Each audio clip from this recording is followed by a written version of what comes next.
सागर जिले के राहतगढ़ में खाद वितरण को लेकर किसानों ने गड़बड़झाले के आरोप लगाए हैं। वहीं कांग्रेस भी खाद डीएपी एवं यूरिया की कमी को लेकर सरकार पर हमलावर नजर आ रही है। दरअसल अभी तक लगभग 400 टन यूरिया, 400 टन डीएपी और 125 टन एनपीए खाद का वितरण समितियों एवं कृषि मंडी में स्थित गोदाम से विक्रय किया जा चुका है। वहीं किसानों ने बताया कि जो यूरिया की बोरी 166 रुपए 50 पैसे की है, वह 180 रुपए की दी गई है।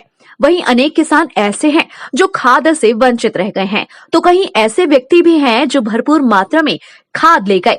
राहतगढ़ ब्लॉक की 11 समिति हैं, जिनमें से 2 समितियां, एक सेमरा जिला तो दूसरे जिला समिति के प्रबंधकों ने खाद उठाया ही नहीं है। दोनों समितियों के किसानों को भारी असुविधाओं का सामना करना पड़ा। लेकिन सोचने वाली बात तो यह है कि इन 2 समितियों के प्रबंधकों ने जब अपना खाद नहीं उठाया तो वह खाद कहां सप्लाई हो गया।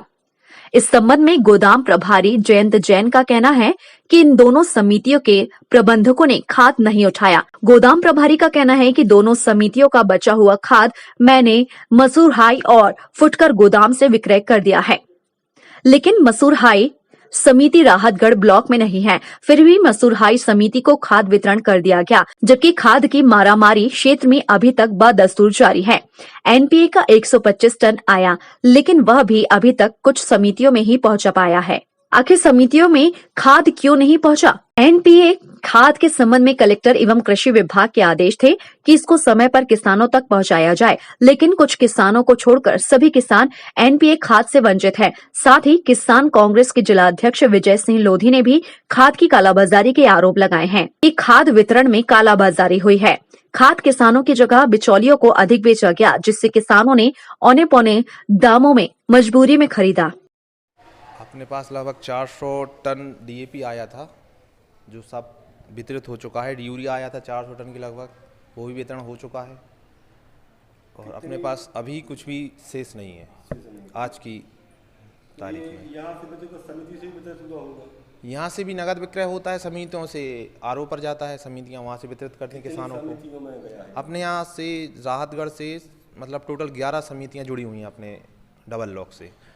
इसमें 2 आती हैं जयश्रीनगर ब्लॉक की और बाकी 9 आती हैं राहतगढ़ ब्लॉक की। टोटल 11 समितियों हैं, सभी को यहीं से जाता है और वो वहाँ पे ढकरई और मसूरियाई 2 हैं जो जयश्रीनगर ब्लॉक में आती हैं। बाकी सारी जो राहतगढ़ ब्लॉक की सारी समितियाँ ही अपने यहाँ से जुड़ी हुई हैं। 2 समितियों में खाद नहीं होता है। किसके यहाँ? जिला की सुनिए। जिला वालों ने नहीं बटा है, उन्होंने लिया नहीं था, उनको लिए चाहिए था, डिमांड ज़्यादा थी। वो 10 टन था जो आया था, उन्होंने मना कर दिया था कि मुझे इतना नहीं चाहिए, उन्होंने नहीं लिया। यहाँ से वितरित हुआ, नगद विक्रय यहाँ से किया हमने। समिति में नहीं गया, लेकिन यहाँ से हाँ, वो कहीं तो करना पड़ेगा, हमें रख नहीं सकते थे उसके लिए, सब जगह गया था। मसूरिया की कलेक्टर लिस्ट में है नहीं, ब्लॉक में है। अपने हमारे डबल लॉक सेंटर में 11 समितियां हैं, उसमें आता है, उसका नाम भी आता है। नहीं है, उन्होंने सेमरा जिला वालों ने और जिला वालों ने लेने मना कर दिया था, तो हमने एक उनको पूछा, उन्होंने ले लिया।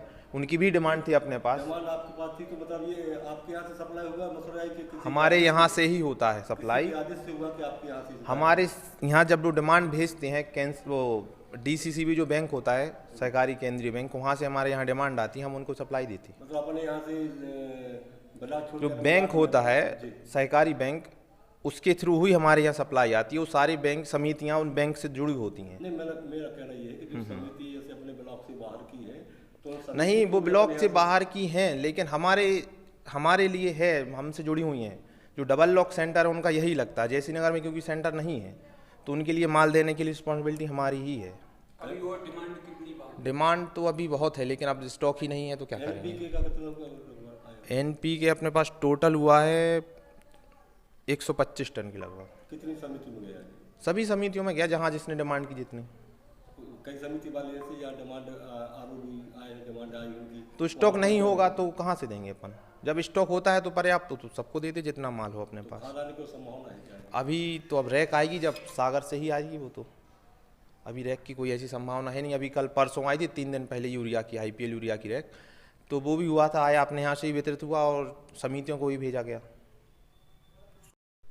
इस समय संपूर्ण मध्य प्रदेश, पूरा देश का किसान बहुत ज़्यादा परेशान है। सबसे बड़ा कारण है कि खाद बीज की उपलब्धता ना होना, और जो खाद बीज आ रहा है उनकी सब खारी काला बाजारी चल रही है। किसानों को मजबूरन औने पौने दामों पर जो खाद की बोरी 1200 की थी वो 1700-1800 रुपये में ख़रीदने को मजबूर है। सोसाइटियों में जो खाद आता था, सोसाइटी में खाद आ नहीं रहा, बहुत कम मात्रा में आया है, जहाँ आया भी है।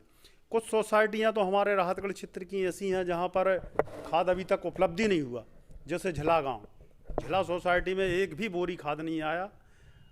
और ऐसी है एक सेमरा झिला, ये 2 सोसाइटियों में अभी तक कोई खाद उपलब्ध नहीं हुआ।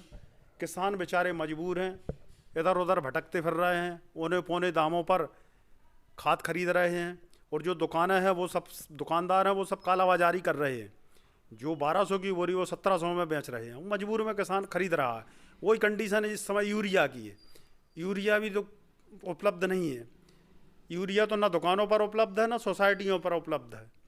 और इस समय किसान बिजली के लिए भी काफ़ी परेशान है, क्योंकि बिजली 8 और 10 घंटे का सरकार ने बोल रखा है, लेकिन वो भी कभी रात में 2 बजे आती है, कभी दिन में 8 बजे आती है। इसलिए किसान मजबूर बहुत ज़्यादा परेशान। टाइम 8 मध्य प्रदेश के लिए राहतगढ़ से धर्मेंद्र सिंह राजपूत की रिपोर्ट।